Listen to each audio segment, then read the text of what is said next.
Hello and welcome to day 22 of our 30-day yoga therapy challenge.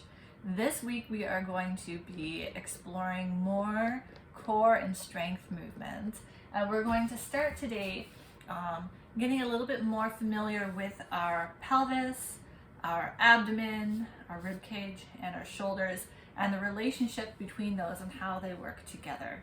And we'll get a little bit into pelvic floor as well. So for today's practice, you will need a block or something equivalent, and either a blanket or a towel that you can, or you could probably even use a yoga mat as well that you can roll up, or if you have like a small little exercise ball that's kind of this big and fairly mushy, you could use something like that. And that's going to come underneath your sacrum when we're lying down. All right, so that being said, let's come down to lying on our back. Let's start with the knees bent and the feet hip distance apart. And begin to settle. Feel your feet against the floor, the back of your head, the back of your hips. And then start to notice your breath. Feel it moving into the body and out.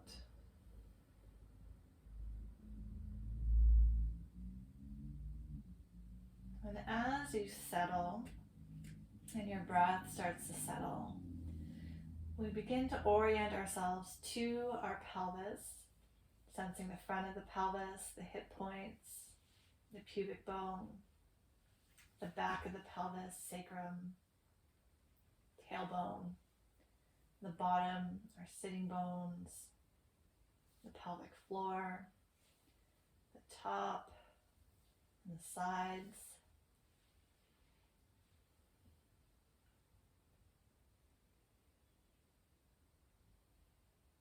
And maybe if your hands are resting on your belly or on the front of your pelvis, you can begin to sense the movement of your breath into the pelvis as you breathe in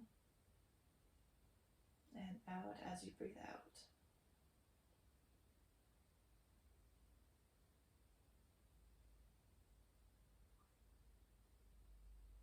Imagine, if you can't feel it, because this can be very subtle, imagine the breath moving down into the pelvic floor as you inhale, and that pressure, that downward movement of the breath, creating a gentle pressure into the pelvic floor.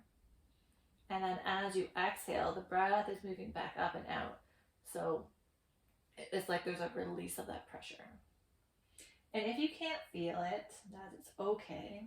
But we'll start with a visualization of the breath moving down into the base of the pelvic floor as you inhale. And then as you exhale, there's a lift up and out.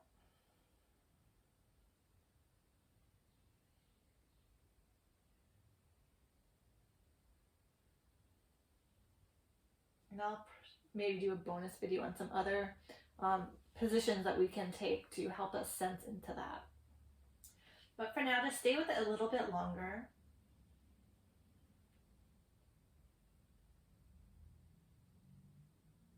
And let's try actually with an open mouth. Take a few breaths in and out through your mouth. That might help you sense the pelvic floor a little bit easier.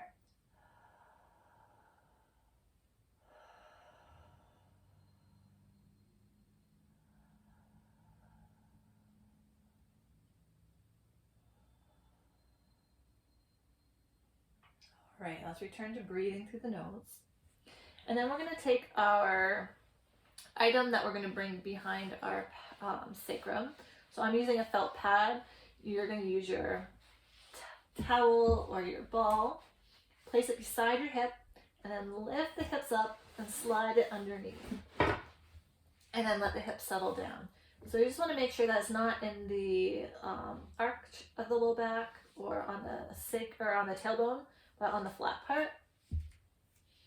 And then we'll just take a moment to settle. Easy breath. And we're going to think of our pubic bone as lifting up as we do a little tilt back and then release it back to neutral. So it's just a little backward tilt. And so the movement is ideally coming through the pelvis, not really so much through the legs or the ribs. And if it really feels like your head is shifting back and forth, go a little bit smaller with your movement. Sometimes having our hands on the side of the pelvis can provide a little bit of feedback about the movement. So we want to limit tension, any extraneous tension. See if you can just connect to your pelvis here.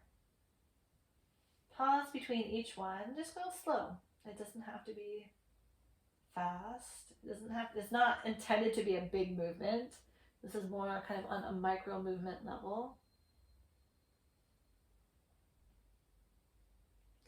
And then after you've done a few of those, we're going to reverse. So now the pubic bone's moving down, or you can think of your bum as pressing down towards the floor and then release.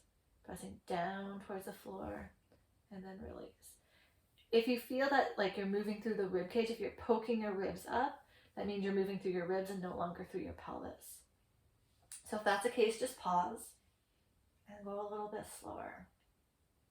We just want to see, we want to make that connection.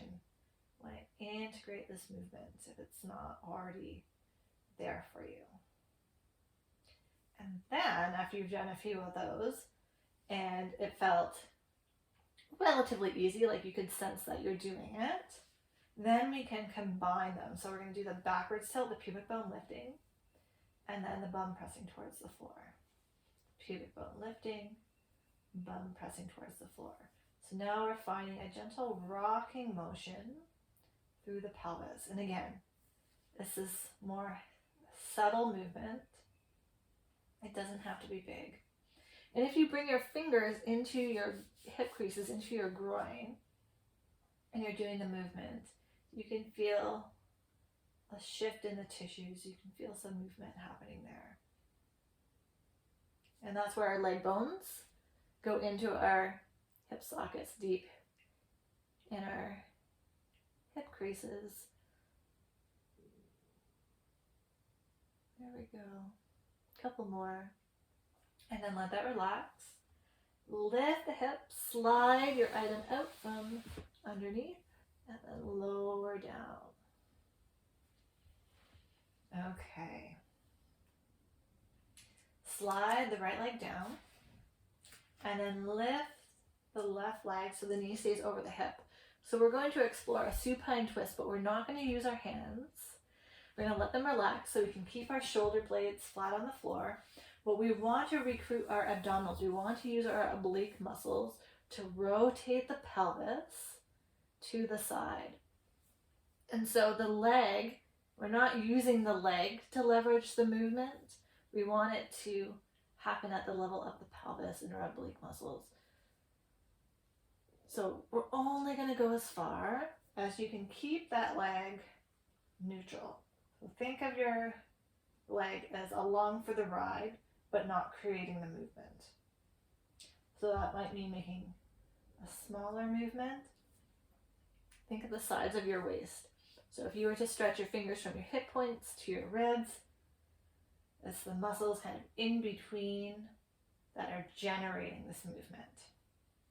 Then you can try the same thing on the other side. And you might notice that one side is easier than the other. There might be a greater connection. Notice if you're holding your breath or bracing or tightening up your upper body. If that's the case, just come back, take a breath or two, settle, and then go again, but don't go quite as far. So we want to limit tension. We want to find ease in the movement, even if it is challenging. Great. And then let the foot come down and we can bend the other knee again. So now we're going to move into bridge pose and have a block handy. We're going to use it in a moment, maybe not right away. Okay. So in this bridge pose, we're not going to, the focus isn't to arch the back. We want to keep a neutral spine from the tailbone all the way up. So from your bum crease, right where your leg bones meet your bum, I'm going to lift the hips and then lower down through the hip creases. And so we're only going to lift as far as the back doesn't arch, and then lower back down. And if you bring your hands across your abdomen, your belly should stay neutral or should stay flat when you come up and when you come down. So if you feel kind of a sinking motion, that means you're moving through your spine and you're no longer moving through your hips. So if that's the case, go smaller. Only go as far as the abdomen and the little ribs stay neutral.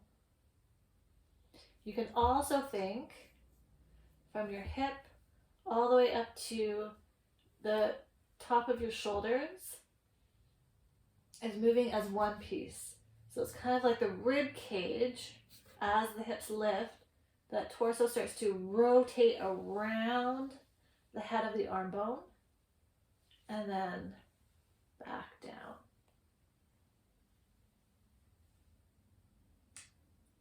If that doesn't make any sense, don't worry. Do your best. And then we can hold for a couple when you lift up if it feels okay. You can also do this with a block between the legs. So a block between the thighs can bring some stability. Sometimes we try to we don't try to, but our legs can drop in or drop out. And this helps kind of keep everything lined up and moving in a better relationship with each other. So you can try a couple with a block between the legs if you haven't tried that yet.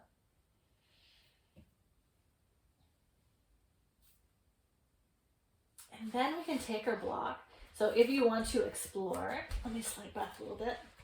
Bring one foot onto the block. So the feet are still the same distance apart. One foot's on the floor, one foot's on the block. And then you're going to lift from your bum again. And then lowering down. So we're just changing the experience a little bit. So notice what you feel when you do it this way.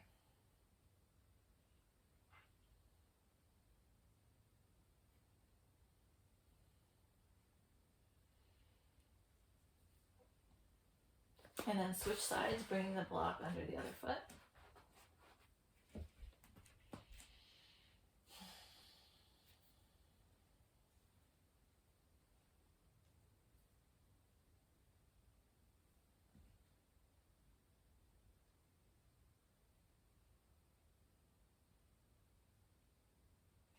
We still want to move with control and coordination. And then you can come back to the first side, but maybe turn your block so it's oriented a little bit higher. And make sure your foot can rest on the block. And then try it from here.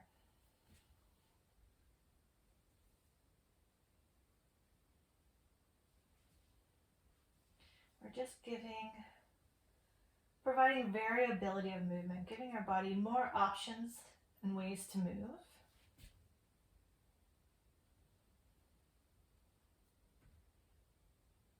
Make sure it feels okay for your knees. Don't push through discomfort or pain.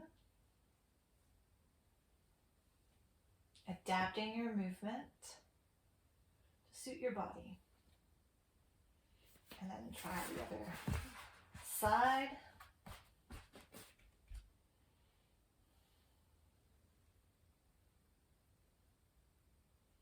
If you don't have a block, you can use a pillow or a stack of books or a bolster.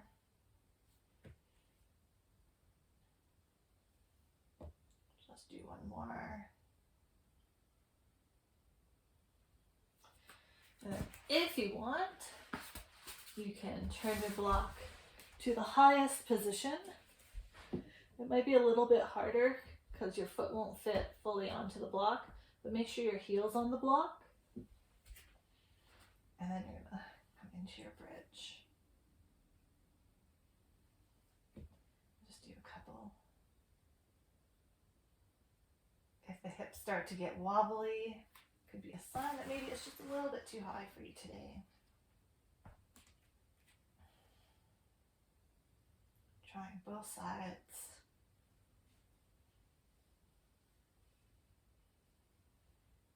All right. We don't want to exhaust ourselves, so maybe give your knees a little hug and a rock side to side.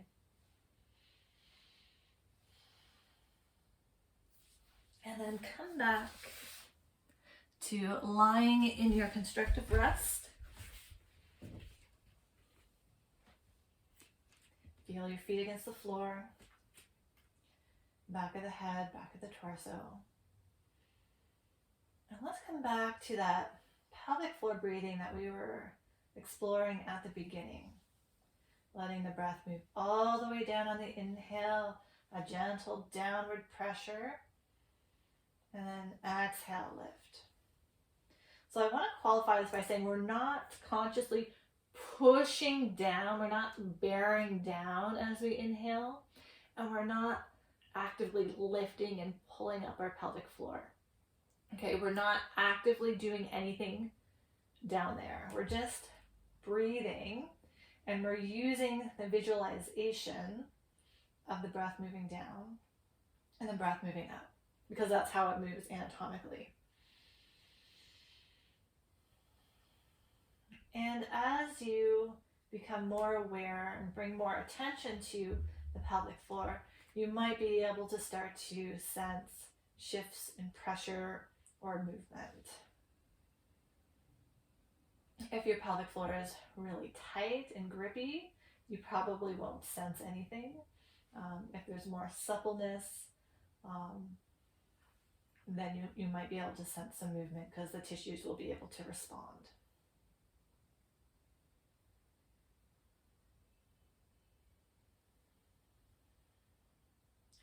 Inhaling, breath moves down to the pelvic floor. Imagine the whole pelvis filling with air like a balloon. And then as you exhale, that balloon deflates.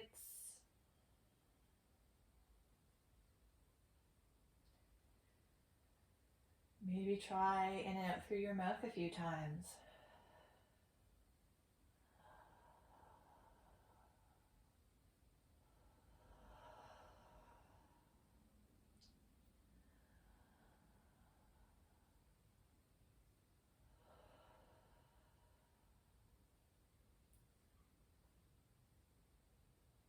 Okay. This concludes our practice today. If you are interested in learning more about pelvic floor and pelvic floor breath, shoot me a message. I'd love to chat with you. Maybe that's something that we can explore in a bonus video or a future workshop, because I have done workshops on that before. Either way, have fun with this exploration, enjoy the rest of your day, and I look forward to joining you tomorrow. Have a great one. Bye.